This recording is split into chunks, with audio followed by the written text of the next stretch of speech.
जो बताते हैं ध्यान के बाद भी बताते हैं, इसके पीछे क्या कहें?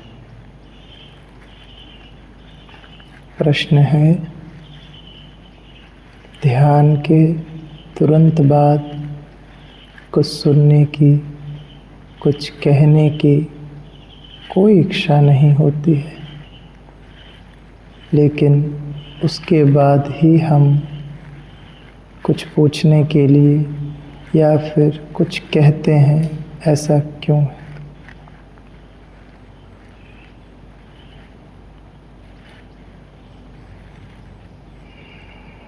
मनुष्य बड़ा विचित्र है। वो आज तक अपने आप को ठीक से समझ ही नहीं पाया है। जैसे मनुष्य बाह्य अवस्थाओं में विभिन्न तलों पर बटा हुआ है, वैसे ही वो मस्तिष्क के हिस्से में भी विभिन्न तलों पर बटा हुआ है। मनुष्य सुनना ही वही चाहता है जिससे उसका स्वार्थ सिद्ध हो। मनुष्य देखना ही वही चाहता है जिससे उसकी वासना तृप्त हो। मनुष्य ग्रहण ही वही करना चाहता है जिससे उसकी आशा, अपेक्षा पूर्ण हो। ध्यान के तुरंत बाद मनुष्य एकदम सरल, निर्बोध बुद्धि के ऊपर पहुंच जाता है, जहां बुद्धि बाधा नहीं बन पाती। क्योंकि हम तो बहुत कुछ कहेंगे, पर तुम वो ही सुनोगे जो तुम सुनना चाहते हो। सहज अवस्थाओं हमारे द्वारा बहुत कुछ कहा जाएगा, पर तुमने जिन जिन उत्तरों को अपने भीतर स्थान दे रखा है, तुम उन्हीं से संबंधित उत्तरों को हमसे सुन लोगे। बाकी सब तुम्हारे दूसरे कान से बाहर चला जाता है। तुम्हारे भीतर एक छलनी लगी हुई है। जिन धारणाओं के अधीन तुम हो, यदि उन्हीं धारणाओं के अधीन कहा गया, तब तो वो उस छलनी से छल कर तुम्हारे भीतर चला जाएगा। लेकिन यदि वो तुम्हारे ज्ञान, तुम्हारी धारणा, तुम्हारी अपेक्षा, तुम्हारी जानकारी के अतिरिक्त कुछ हुआ, तो मुझे उसे स्वीकार नहीं कर पाओ। उसे पचा पाना बड़ा कठिन होता है। इसी कारण हम उस ध्यान की परम शांत दशा में कुछ कहते हैं, जहाँ तुम्हारा शरीर, मन, यहाँ तक कि तुम्हारी बुद्धि भी बाधा ना बने, सीधे तुम हमारी बात को सुन सको। क्योंकि हम इस शरीर से बात करने नहीं आए हैं, हम तुम्हारी भावना विचार से बात करने नहीं आए हैं, तुम्हारे संस्कारों से बात करने नहीं आए हैं, तुम्हारे उदार ज्ञान से बात करने नहीं आए हैं। हम तुमसे बात करना चाहते हैं। तुम जो हो मूल में, उससे हम संवाद करते हैं, उससे सत्संग करते हैं। सत्संग का अर्थ ही ये होता है, सत के साथ संग। तुम तो सत नहीं हो, क्योंकि जो असत को धारण करके रखता है, जो असत में आनंद ले रहा है, भला वो सत कैसे हो सकता है? लेकिन हाँ, तुम्हारी इसी असतता के पीछे एक सत भी छुपा हुआ है। हम उसको जगा रहे होते हैं, हम उससे सीधे संवाद करना चाहते हैं, हम सीधे उससे बात करना चाहते हैं, जहाँ कोई बाधा ना बन सके। उस क्षण में मैं और तुम बस बचो। और धीरे धीरे ऐसी अवस्था भी आ जाए जहां तुम भी ना बचो। बस जो कहा जा रहा है वही सुना जा रहा है, अबाध्य निर्बाध्य।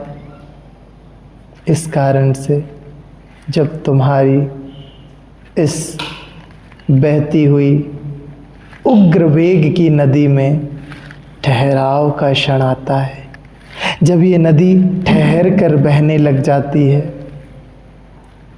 जब इस नदी की उग्रता स्थिर हो जाती है लेकिन बहाव चल रहा है धीरे धीरे, तभी हम धीरे से कोई कंकड़ फेंकते हैं।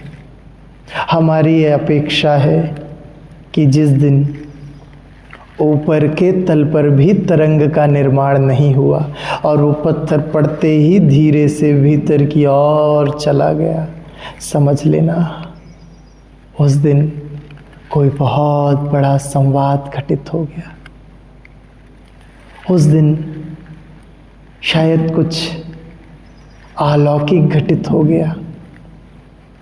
तभी तो ये जो सत्य का ज्ञान है, ये जो परमात्मा का ज्ञान है, इसे प्रवचन नहीं कहा जाता। ये गुरु और शिष्य के बीच बैठा हुआ संवाद है।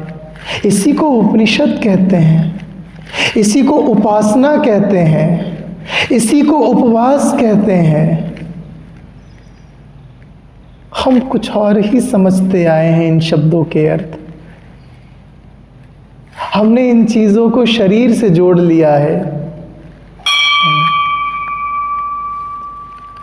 उपनिषद का तो अर्थ ही है उप बैठना, निषद निकट।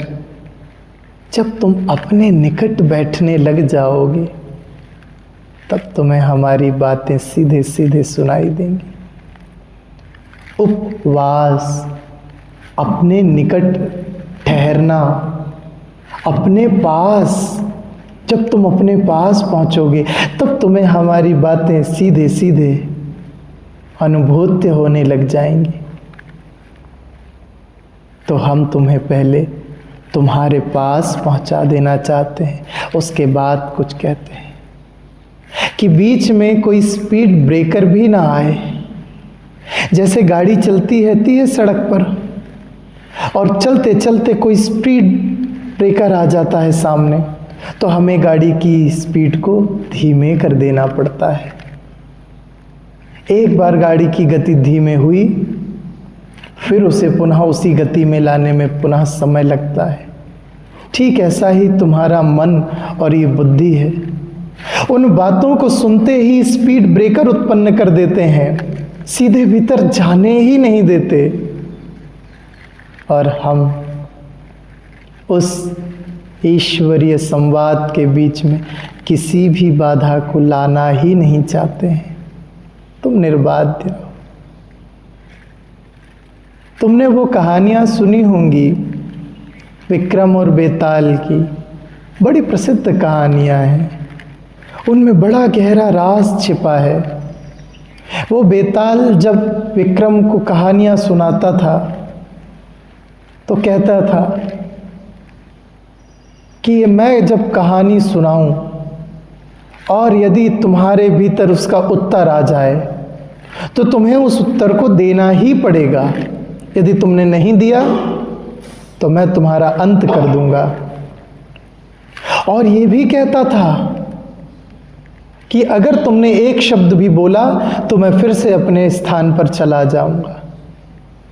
ये एक सांकेतिक भाषा है साधना के लिए, उस गहरी अवस्था के लिए। किसी भी स्थिति में मन में विचार ही ना उत्पन्न हो, तुम सीधे सीधे उन बातों को सुन सको, तुम्हारी निरीक्षण करने की उस क्षण स्थिति ही ना उत्पन्न हो। कभी किसी गुलाब के पुष्प को देखना, तुम्हें देखते ही विचार आ जाता है, कितना सुंदर है ये पुष्प, लाल रंग का है ये पुष्प, कितनी मधुर है इसकी सुगंध। तुम वंचित हो गए वहीं। तुम्हारे पुराने संस्कार प्रभावित करने लगे तुम्हें, हो सकता है यदि तुम चुपचाप बैठ करके बस उसे देखते रहते, हो सकता है उसे देखते ही देखते तुम्हारे भीतर का भी पुष्प खिल जाता। पर तुम तो निरीक्षण करने वाले बन गए।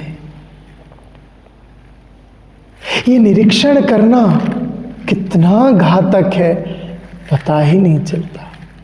तुम अपने ही संस्कारों से चीजों का निरीक्षण करते आए हो, अपने ही उदार ज्ञानों से निरीक्षण करते आए हो। जरा विचार करो, आखिर तुम्हारे निज का ज्ञान कितना है जो तुम्हारे भीतर से प्रकट हुआ है। ये सारा ज्ञान तो तुम्हें किसी के द्वारा सिखाया गया है, इस समाज के द्वारा, इस व्यवस्था के द्वारा, इन स्थितियों के द्वारा। तुम्हारी निज गरिमा से प्रकट हुआ कितना है, कभी विचार करो। कुछ भी नहीं। मैं तुम्हारी उस निज गरिमा से बात करता हूं जहां कोई बाधा ही ना बने, जहां कोई आपदा ही ना नजर आए, जहां कोई घटना ही ना घटे, केवल एक आनंद से मिले। मैं इस नदी को समुद्र में ऐसे विलीन कर देना चाहता हूं कि ये अपने अस्तित्व को मिटाकर समुद्र ही हो जाए। पर जब तुम सहज अवस्था में सुनते हो तो तुम बचा लेना चाहते हो अपने आप को। ये अहंकार इतना प्रबल है कि तुम अपने आप को पकड़ कर रख लेना चाहते हो। नहीं, सारा ज्ञान अपनी जगह, पर मेरे द्वारा अर्जित किया हुआ ज्ञान अपनी जगह, वो श्रेष्ठ है। उससे श्रेष्ठ कुछ नहीं हो सकता है। तुम्हें तुम्हारे ज्ञान से, उदार ज्ञान से नीचे उतरना होगा, तभी तुम उस सत्य को जान सकोगे, उस साक्षी भाव को जान सकोगे, उस ब्रह्मत्व की अनुभूति कर सकोगे। तुम्हें निर्बाध्य होना पड़ेगा, बाधा रहे। इसीलिए हम उस परम शांति के क्षण में तुमसे कुछ कहते हैं। कहीं सुनते ही सुनते तुम्हारे अंदर वो ही शांति बरसने लग जाएगी, इसी संभावना से कहते हैं। कहीं सुनते ही सुनते तुम्हारी आंखों में एक चमक उतर आएगी, इसी अपेक्षा से कहते हैं। कहीं सुनते ही सुनते तुम भी वो ही हो जाओगे जो इसके भीतर से कह रहा है, इसी उम्मीद से कहते हैं।